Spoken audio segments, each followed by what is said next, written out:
우리 문재인 대통령의 이번에 그 외교 어떻게 평가하십니까?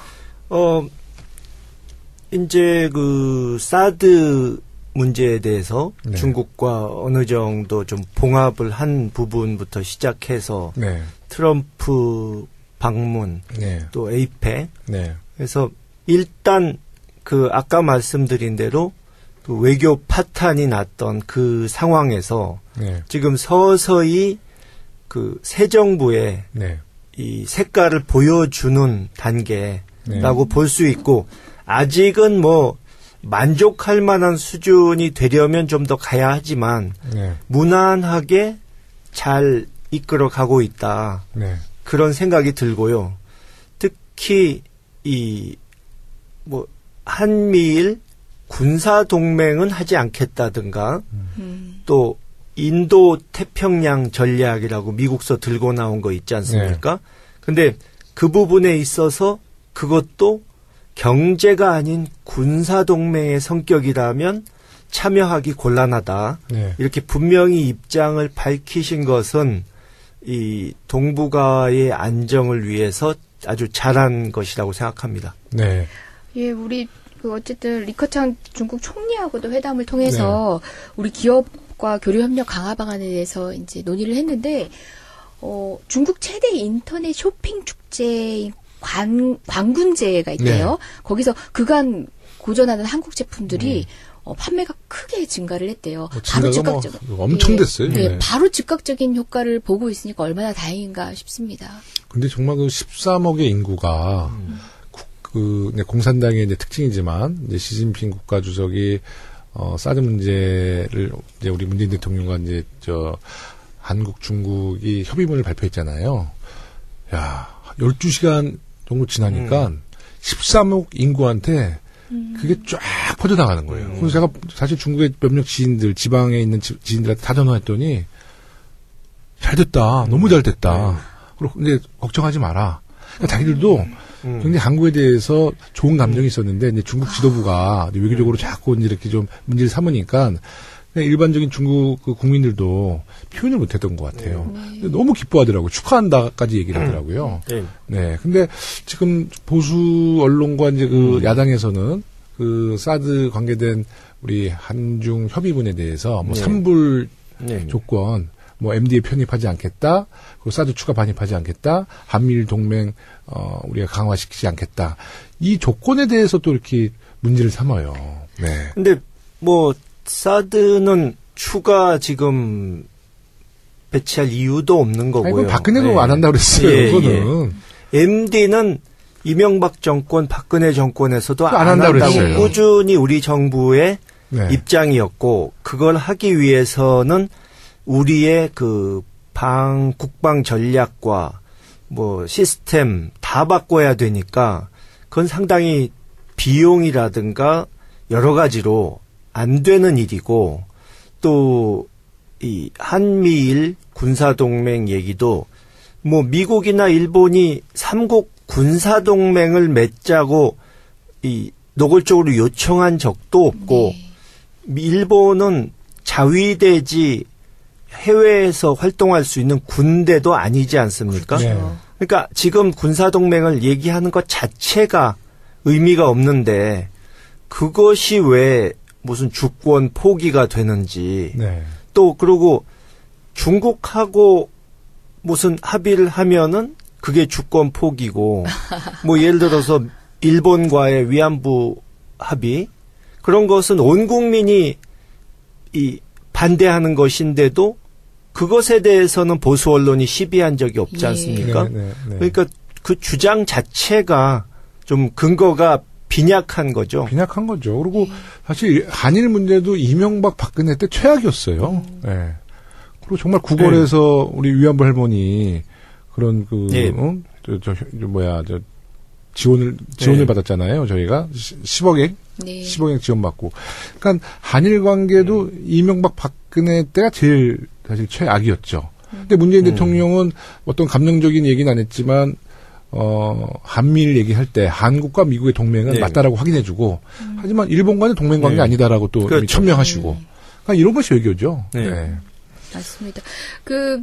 보수 언론의 비난이라고 하지만 사실상 이렇게 외교를 망쳐놓은 지금 야당에서 하고 있는 말이기도 하잖아요. 우리 김홍걸 위원장님이 얘기한 것처럼 참으로 엄청난 생각이 드는 게 사드 문제만 하더라도 제가 보고 왔던 문서 생각이 갑자기 나서 하나만 언급을 드리면 그런 얘기가 나와요. 이제 사드 도입 초기에 이제 이제 외교적으로 어쨌든 여러 가지 활동들을 통해서 최대한 완충을 고민을 해야 되는 시점에 자신들이 그냥 편하게 딱 단언을 합니다.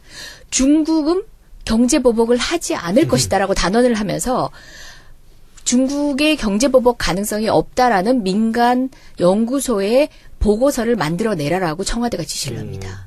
그러니까 청와대는 모든 걸 만들려고 하면 다 만들어져요. 그러니까 여론도 만들어지고 국민의 여론인 집회 시위도 조장을 하잖아요. 그것처럼 중국이 보복하지 않는다에 대해서 민간 보고서를 만들어내라. 이렇게 얘기합니다. 얼마나 아니했나요? 사드 문제를 조금 말씀드리자면 이제 2년 전 2015년 9월에 당시 대통령 박근혜 씨가 천안문에 올라가서 그 시진핑 주석의 체면을 살려주지 않았습니까? 건승절. 네. 그때 한중 관계가 아주 좋아졌는데 불과 몇 달 사이에 태도를 바꿔가지고 최악으로 만들어버렸지 않습니까? 네. 그러니까 중국 사람들은 이해를 못하는 거예요. 어떻게 국제관계를 그렇게 순식간에 뒤집을 수가 있는 것인지 정말 나라 망신을 시킨 거죠.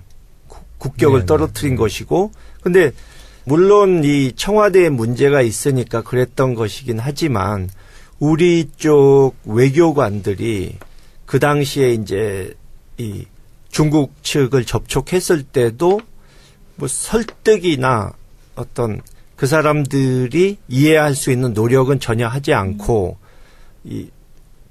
그 사람들 보기에 정말 너무도 말이 안 되는 소리만 해대고 지금 말씀하신 대로 국내적으로는 아무 문제 없을 것이라는 식으로 그렇게 하다 보니까 이번에도 사실 제가 파악한 것은 중국 측에서 한국 외교부와는 별로 상대하고 싶지가 않다. 그 정권은 바뀌었지만 그렇죠. 외교관들은 그대로 맞습니다. 그 사람들 아닙니까? 그래서 이제 청와대에서 좀 어쩔 수 없이 노력을 기울여서 그것을 푸는 수밖에 없었다고 제가 들었습니다. 그러니까 외교에는 영원한 적도, 영원한 친구도 없고 이제 우리나라 대한민국 정부가 국익을 중점으로 이제 외교를 펼쳐 나가야 하는데 이번에 중국의 이제 사드 경제 제재 아마 우리 정부 많은 교훈을 또 얻은 것 같아요. 정말 영원한 적도 친구도 없다는 것이 이제 이번 한중 관계에서 우리가 봤는데요. 이번에 이제 문재인 대통령이 동남아 순방 외교를 통해서 신남방 정책을 선언하셨거든요. 어떻게 보세요? 사실 우리나라 경제가 너무 중국에 의존하는 율이 높잖아요. 그래서 이런 교훈에 또 새로운 그 정책도 발표하신 것 같아요. 중국의 중요성을 과소평가할 수는 없고 또 중국을 우리가 경제적으로 많이 활용해야 되는 것은 맞는데 그렇죠. 중국 일변도가 돼서도 안 되니까 특히 또 이 동남아 쪽이 경제가 지금 발전 속도가 빠르고 이 앞으로 우리에게 이 상품 판매 시장으로 보면 중국보다 나을 수도 있는 그런 나라들도 있기 때문에 미얀마라든가 인도네시아라든가 인도 그래서 이제는 좀 그동안 등한시해 왔던 동남아 쪽 외교를 강화한다는 그런 의지를 천명한 것은 아주 잘 된 거라고 생각합니다. 그러니까 박근혜 정부 때와는 판이하게 다른 거죠. 그러니까 박근혜 대통령이 굉장히 순방 많이 나갔었어요. 보면. 근데 주로 아프리카랑 또 이제 아랍 쪽을 중동을 많이 다녔는데 아프리카를 보면 주로 새마을 그렇죠. 운동을 홍보하기 위해서 나갔고 중동 쪽은 두바이 같은 데 가서 왕자들 만나서 검단 스마트 시티 스마트 시티 하겠다고 스마트 시티 업체들로부터 사기당해가지고 이번에 우리 또 국정감사 때 얘기 나왔잖아요. 김영우 의원님께서 잘 아니요, 저뿐만 아니라 많은 분들이 지적했지만 정말 사기당하고 국제적인 망신당했거든요. 근데 너무 그때는 외교적인 성과를 부풀렸어요. 맞아요. 이명박. 예. 자원외교. 예? 그렇죠. 얼마나 정말 우리 못하겠습니까? 방송에서도 이명박이 자원외교를 통해서 국익을 많이 도움을 줬다지만 하여튼 결과는 뭐냐는 거죠. 예. 그러니까 2년 전에 자원외교 나왔을 때 그런 변명을 하지 않았습니까?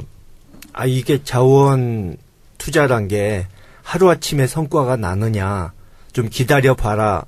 성급하게 그러지 마라 했는데 2년 지났는데 더 나빠졌잖아요. 손실만 늘어나고. 그렇죠. 네. 투자금 회수도 안 하고. 예. 그러니까 제일 수상한 부분은 광물자원공사라든가 석유공사 이런 데서 이제 근거를 다 마련하고 투자를 한 거 아닙니까? 이런 컨설팅 회사한테 투자하기에 적합하다.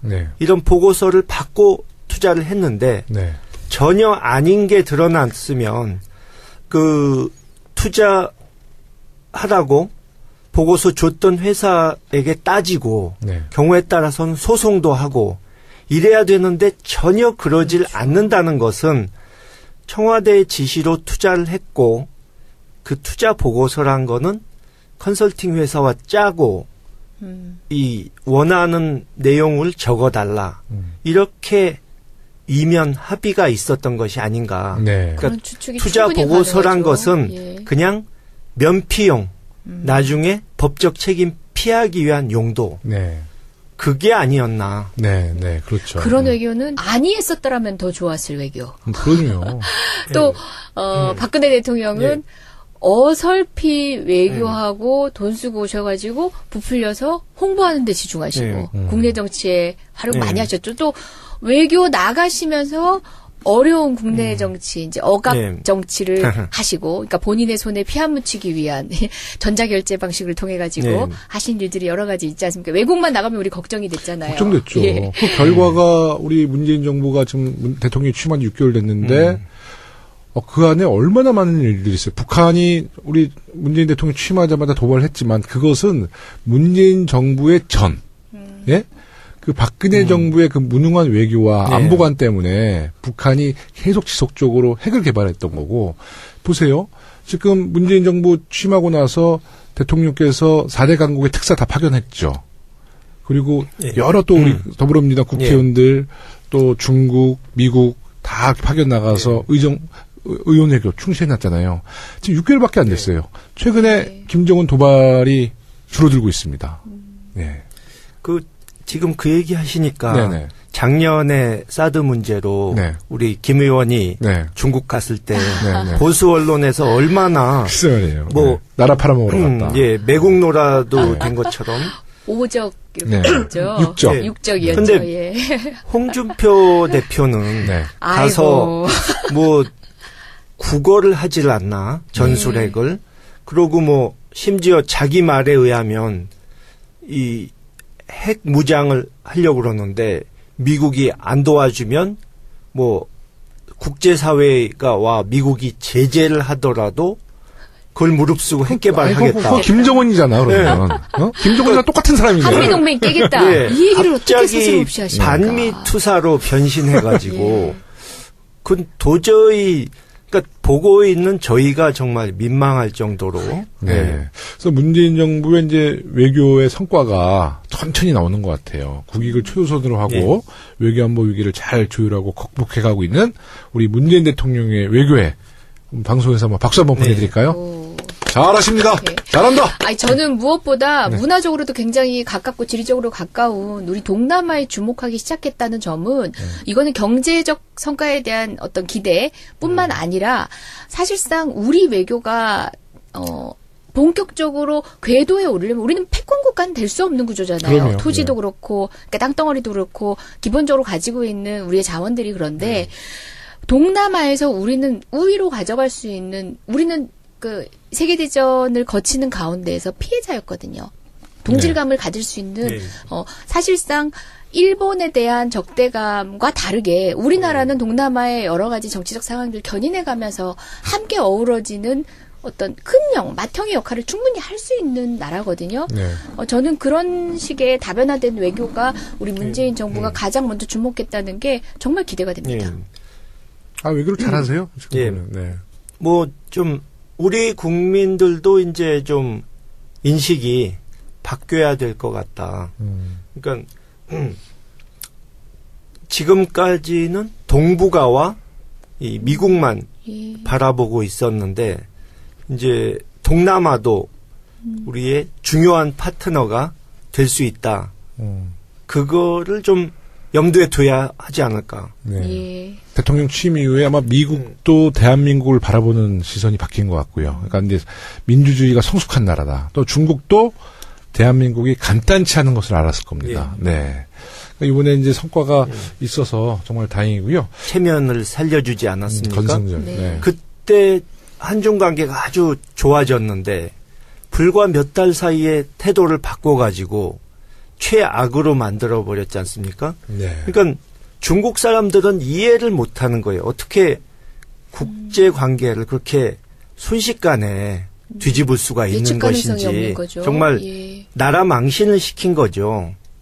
국격을 네, 떨어뜨린 것이고, 근데 물론 이 청와대에 문제가 있으니까 그랬던 것이긴 하지만 우리 쪽 외교관들이 그 당시에 이제 이 중국 측을 접촉했을 때도 뭐 설득이나 어떤 그 사람들이 이해할 수 있는 노력은 전혀 하지 않고 그 사람들 보기에 정말 너무도 말이 안 되는 소리만 해대고 지금 말씀하신 대로 국내적으로는 아무 문제 없을 것이라는 식으로 네. 그렇게 하다 보니까 이번에도 사실 제가 파악한 것은 중국 측에서 한국 외교부와는 별로 상대하고 싶지가 않다.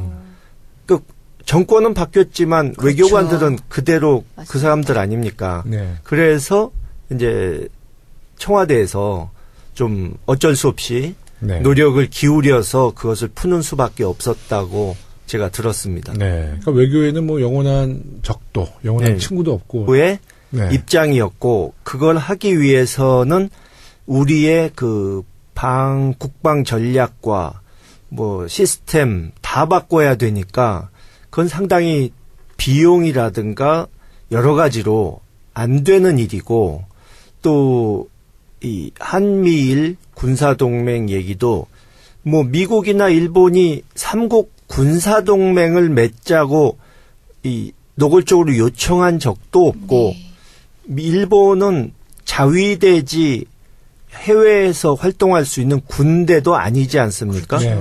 그러니까 지금 군사동맹을 얘기하는 것 자체가 의미가 없는데 그것이 왜 무슨 주권 포기가 되는지 네. 또 그리고 중국하고 무슨 합의를 하면은 그게 주권 포기고 뭐 예를 들어서 일본과의 위안부 합의 그런 것은 온 국민이 이 반대하는 것인데도 그것에 대해서는 보수 언론이 시비한 적이 없지 않습니까? 네, 네, 네. 그러니까 그 주장 자체가 좀 근거가 빈약한 거죠. 빈약한 거죠. 그리고 사실 한일 문제도 이명박 박근혜 때 최악이었어요. 네.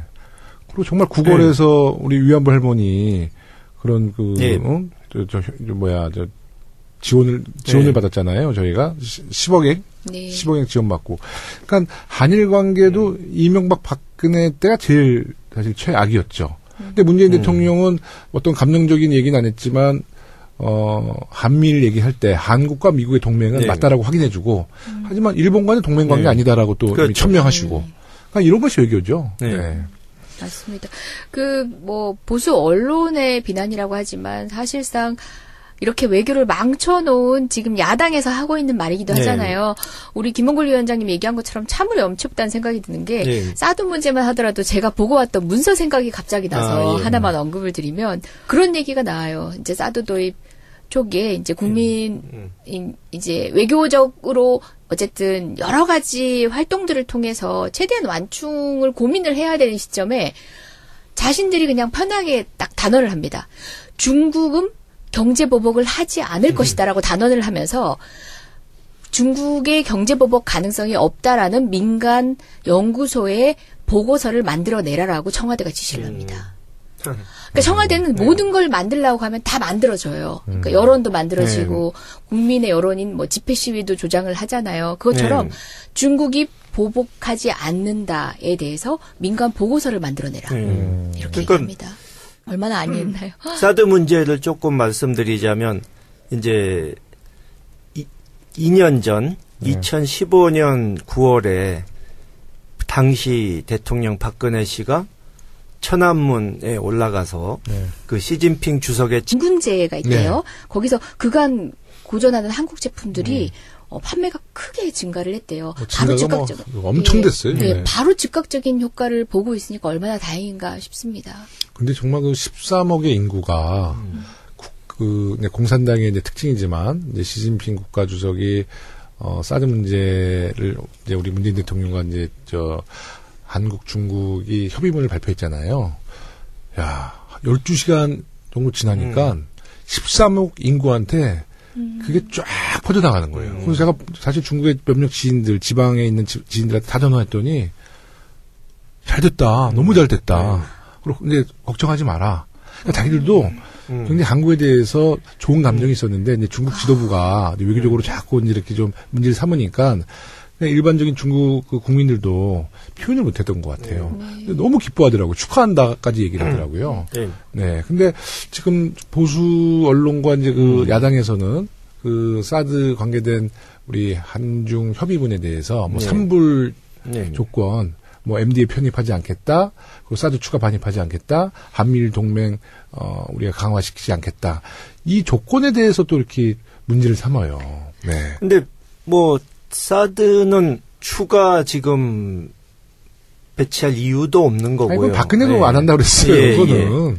MD는 이명박 정권, 박근혜 정권에서도 안 한다고 그랬어요. 꾸준히 우리 정부. 우리 문재인 대통령의 이번에 그 외교 어떻게 평가하십니까? 이제 그 사드 문제에 대해서 중국과 어느 정도 좀 봉합을 한 부분부터 시작해서 트럼프 방문, 또 에이펙. 그래서 일단 그 아까 말씀드린 대로 그 외교 파탄이 났던 그 상황에서 지금 서서히 그 새 정부의 이 색깔을 보여주는 단계라고 볼 수 있고, 아직은 뭐 만족할 만한 수준이 되려면 좀 더 가야 하지만 무난하게 잘 이끌어 가고 있다. 그런 생각이 들고요. 특히 이 뭐 한미일 군사 동맹은 하지 않겠다든가 또 인도 태평양 전략이라고 미국서 들고 나온 거 있지 않습니까?